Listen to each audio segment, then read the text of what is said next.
Hi friends, आज आपण मटरचं खिचडी करणार आहे. सो त्याच्यासाठी इथे मटर घेतलेले आहे, कांदा, टोमॅटो, आलू आणि लसूण, जिरं, कढीपत्ता, 2 तेजपत्ता आणि इलायची, लवंग आणि काळं मिरं एवढं साहित्य घेतलेलं आहे. तर आपण आज मटरची खिचडी बनवणार आहे. चला तर आपण स्टार्ट करूया.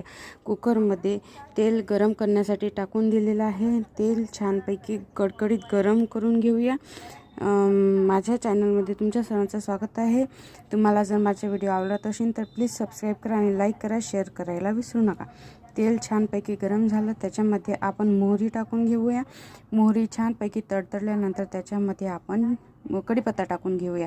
कढीपत्ता झाल्यानंतर त्याच्यामध्ये कांदा टाकून घेऊया. कांदा हा छानपैकी लालसर होईपर्यंत परतून घेऊया.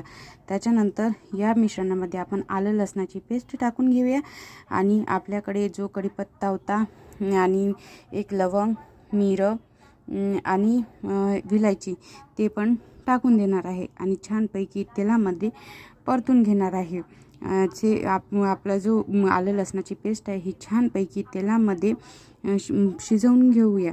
त्याच्यानंतर त्याच्यामध्ये आपण जे बारीक केलं होतं टोमॅटो आणि फुलगोबी ते टाकून घेऊया.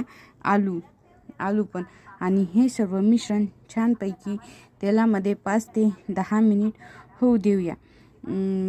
आणि हे झाल्यानंतर याच्यामध्ये आपण जे मटर शिलून ठेवलं होतं खिचडीसाठी ते आणि फ्लावर जे जाड साईजमध्ये कट केलं होतं ते पण टाकून घेऊया आणि छानपैकी तेलामध्ये 5 मिनटं परतून घेऊया. त्याच्यानंतर तुम्ही बघू शकता तेलामध्ये छानपैकी झालेलं आहे. त्याच्यानंतर याच्यामध्ये आपण हळद, तिखट चवीनुसार आणि तुमच्या घरी जो मसाला आहे तो मसाला टाकून घ्या आणि तेलामध्ये छानपैकी परतून घ्या 5 मिनटं. त्याच्यानंतर त्याच्यामध्ये पाणी टाकून घेऊया आणि 5 मिनटं त्याच्यावरती छानपैकी झाकण ठेवून त्याची एक वाफ येऊ देऊया. याच्यामध्ये चवीनुसार मीठ पण टाकून घेऊया.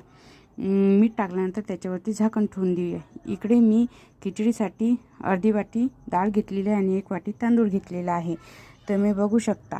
नंतर इकडे पाण्याला उकळ येईपर्यंत शिजू द्यायचं. इकडे आपला डाळ तांदूळ छानपैकी धुवून घेतलेला आहे. नंतर पाण्याला छानपैकी उकळ आलेली आहे. त्याच्यामध्ये धुतलेले जे डाळ तांदूळ आहेत ते टाकून देणार आहे आणि हलवून घेणार आहे आणि छानपैकी झाकण लावून 3 शिट्ट्या काढून घेणार आहे. इथे आपला फोडणीचा मटर भात झालेला आहे. कसा वाटला कमेंट करून नक्की सांगा आणि या व्हिडिओला लाईक करा, शेअर करा आणि सबस्क्राईब करायला विसरू नका.